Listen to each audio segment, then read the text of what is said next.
Assalamualaikum warahmatullahi wabarakatuh. Shalom, Om Swastiastu, Namo Buddhaya, salam kebajikan, dan salam sejahtera untuk kita semua. Welcome to our podcast, yaitu Alsa Financial Info pada edisi bulan Juli. Sebelumnya, perkenalkan saya Ahmad Firzi Faisal, selaku Staff of Finance Division. Dan saya Fandina Balik Satkia, selaku Staff of Finance Division Alsa LCUB. Nah, pada hari ini kita akan membahas tentang efisiensi anggaran, Peluang atau tantangan bagi sektor pendidikan. Nah, sebelumnya Kia, aku mau nanya nih, kira-kira kamu udah tahu nggak sih apa itu efisiensi dan kenapa dilakukannya? Karena jujur, kalau aku sendiri nih sebenarnya udah coba nih buat research dan juga baca-baca artikel nih tentang efisiensi negara. Kalau aku sebelumnya juga udah baca-baca sih, kalau efisiensi anggaran tuh awal mulanya itu dari mana dan kenapa ada efisiensi anggaran itu. Nah, gitu ya Ki. Nah, jujur dengan adanya Alsa Financial Info pada edisi bulan Juli ini, aku berharap aku sendiri dan Kia serta teman-teman semua yang nonton itu dapat lebih paham lagi nih tentang apa sih itu efisiensi dan kenapa dilakukannya, serta apa dampaknya kepada sektor pendidikan. Pertanyaan pertama, apa itu efisiensi anggaran? Sebelumnya, Firzi udah tahu kan efisiensi anggaran tuh? Jadi Ki, ini menurut sumber yang aku baca melalui websitenya Kementerian Keuangan, efisiensi anggaran itu adalah strategi nih untuk mengoptimalisasikan penggunaan dana dalam menghadapi berbagai tantangan ekonomi. Contohnya, itu adalah penghambatan pertumbuhan ekonomi global, peningkatan utang, dan juga fluktuasi nilai tukar tambah rupiah. Sehingga setiap rupiah yang digunakan itu akan memberikan manfaat yang maksimal bagi masyarakat nih Kia. Terus, dari sumber yang aku baca juga, dari tempo.com, itu latar belakangnya adanya efisiensi itu karena Presiden Prabowo itu meminta nih Ki untuk memilah pemangkasan yang dilakukan, seperti belanja yang dianggap itu memiliki dampak terhadap perekonomian dan kesejahteraan masyarakat itu harus diperkuat Ki. Begitupun sebaliknya. Terus juga efisiensi ini latar belakangnya itu agar setiap rupiah yang digunakan itu menjadi manfaat yang sangat-sangat bermanfaat nih buat masyarakat. Contohnya itu adalah makan bergizi gratis serta peningkatan kesehatan nih Kia. Terus bertujuan untuk meningkatkan SDM masyarakat agar menjadi masyarakat yang lebih unggul nih Ki. Kira-kira gitu nih. Kalau gitu, efisiensi anggaran tuh kayak gimana ya, Zi, dasar hukumnya? Jadi Kia, buat dasar hukumnya itu adanya efisiensi anggaran itu didasarkan oleh Instruksi Presiden nomor 1 tahun 2025 Kia. Berarti kalau gitu efisiensi anggaran tuh untuk mengoptimalkan penggunaan dana dalam menghadapi berbagai tantangan ekonomi ya? Benar banget Kia, jadi itu memang bertujuan untuk mengoptimalisasikan negara dan juga agar manfaat yang dirasakan masyarakat tuh bisa lebih luas dan juga langsung sampai ke masyarakat Kia. Gitu kira-kira teman-teman semua. Pertanyaan nomor 2, mengapa efisiensi anggaran diperlukan? Nah, jadi kira-kira Kia tahu nggak sih Kia, kenapa nih efisiensi itu diperlukan untuk negara dan apa sih kenapa sebenarnya Kia? Sebelumnya aku udah baca-baca dari Kementerian Keuangan juga. Nah, itu untuk menghadapi tantangan ekonomi seperti perlambatan pertumbuhan ekonomi, peningkatan utang, dan fluktuasi nilai tukarnya. Jadi tujuannya itu untuk menghindari pemborosan, memastikan anggaran demi berkelanjutan, pembangunan, dan kesejahteraan masyarakatnya. Oh gitu ya Kia, berarti tujuannya itu tuh kenapa adanya tuh agar menghindari pemborosan, terus memastikan anggaran itu demi keberlanjutannya pembangunan dan kesejahteraan masyarakat. Berarti kira-kira gitu ya Kia ya? Ya, bener banget Firzi. Iya. Pertanyaan nomor 3, apa sih tujuan dari efisiensi anggaran? Nah, Ji, tadi kan aku udah nyebutin nih mengapa efisiensi anggaran itu diperlukan. Kamu sekarang bisa nggak nyebutin tujuannya dari efisiensi anggaran itu? Bisa dong Kia. Jadi menurut sumber yang aku baca dari websitenya Kementerian Keuangan, tujuan diadakannya efisiensi negara itu yang pertama untuk mengurangi pemborosan, yang kedua untuk mengurangi korupsi dan juga kebocoran anggaran. Terus yang ketiga itu untuk mendukung pertumbuhan ekonomi berkelanjutan. Jadi pemerintah itu tidak perlu untuk mencari sumber pemasukan selain dari APBN dan juga APBD.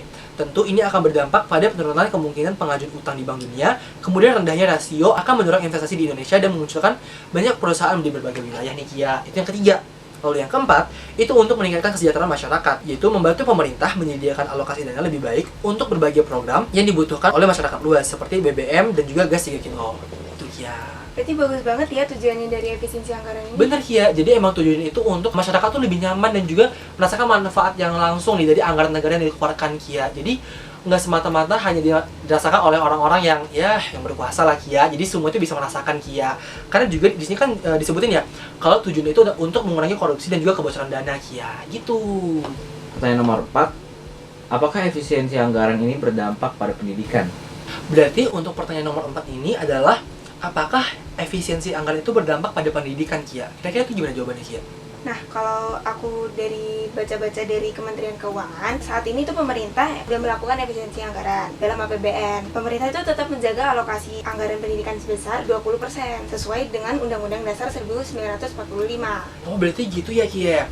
Terus aku mau nanya nih, sebenarnya aku sempat dengar isu gitu loh, kalau efisiensi ini tuh berdampak nih sama mahasiswa yang menerima beasiswa Kia. Kira-kira itu benar nggak sih Kia?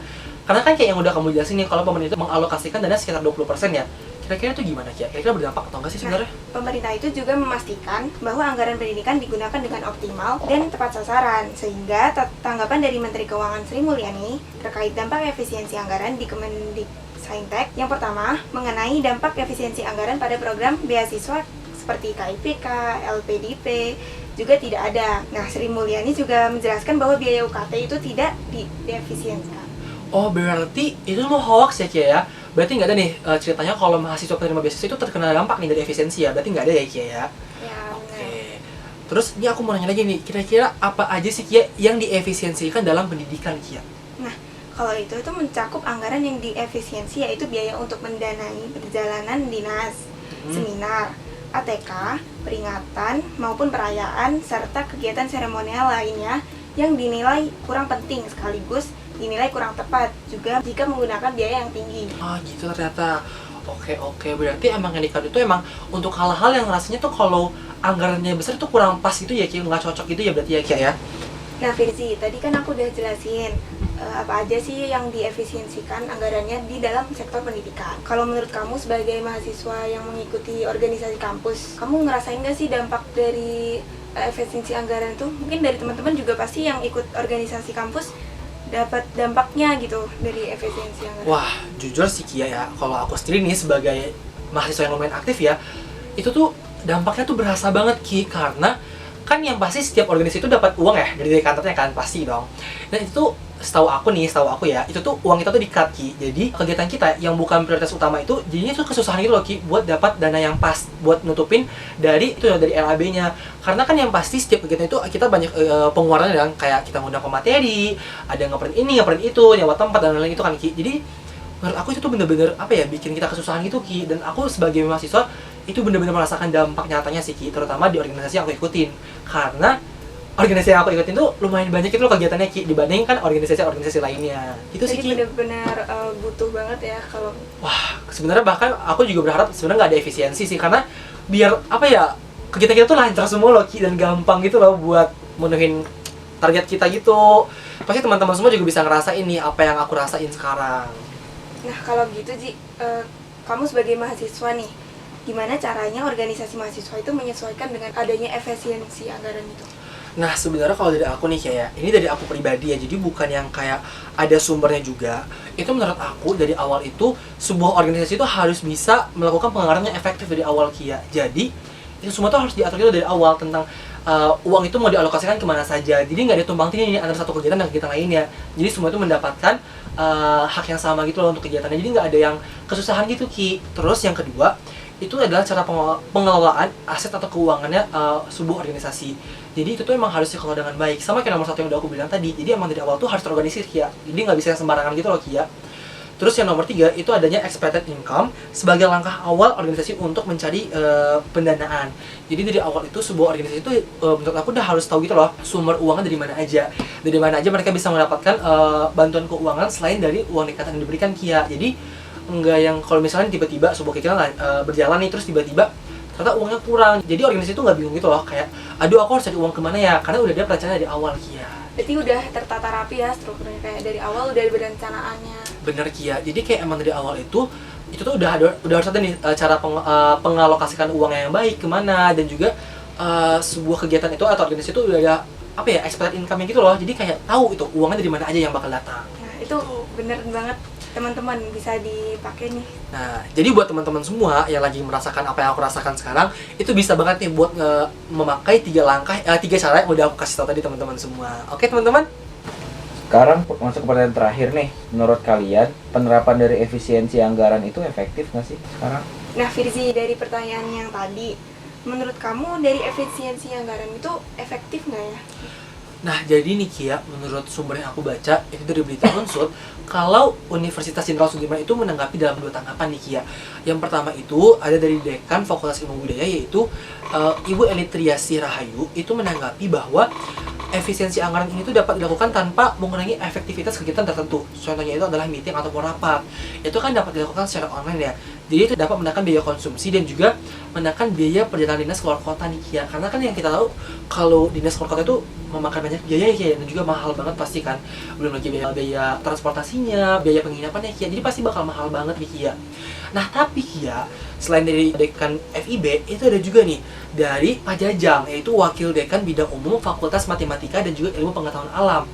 Nah jadi menurut Pak Dadang itu efisiensi anggaran itu benar-benar mengurangi efektivitas dari pembelajaran mahasiswa, terutama pada praktikum dan juga fasilitas kampus nih Kia.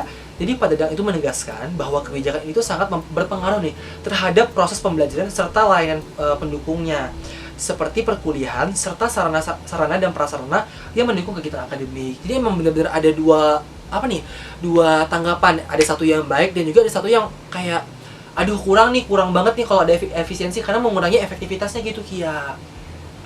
Kalau kayak gitu berarti masih ada solusi gitu ya untuk efisiensi anggaran itu biar nggak mengurangi dari kualitas yang ada.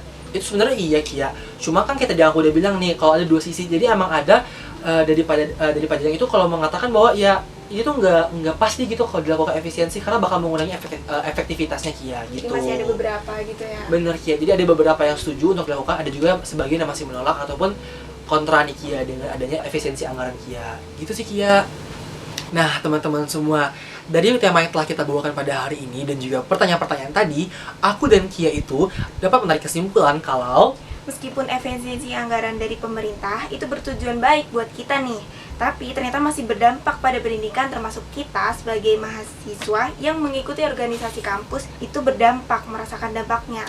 bener banget Kia, karena ternyata banyak banget dampak buruknya. Salah satunya itu adalah meningkatnya angka putus sekolah nih Kia, karena banyak keluarga yang kurang mampu itu tidak dapat memenuhi biaya yang ditanggung oleh sekolah Kia, karena ternyata semakin tinggi karena adanya efisiensi anggaran itu Kia. Tapi dari pembahasan kita tadi, ternyata ada strategi-strateginya ya. Bener banget Kia, karena ternyata ada dampak positifnya dan tapi ternyata juga banyak banget dari dampak negatifnya Kia. Nah teman-teman semua, mungkin itu dulu yang aku dan Kia dapat sampaikan pada hari ini. Jadi sampai berjumpa lagi dalam kegiatan Asa Financial Info pada edisi berikutnya. Wassalamualaikum warahmatullahi wabarakatuh. Shalom, Om Santi Santi Om. Rahayu. Together we'll be connected as one and may Alsa always be one.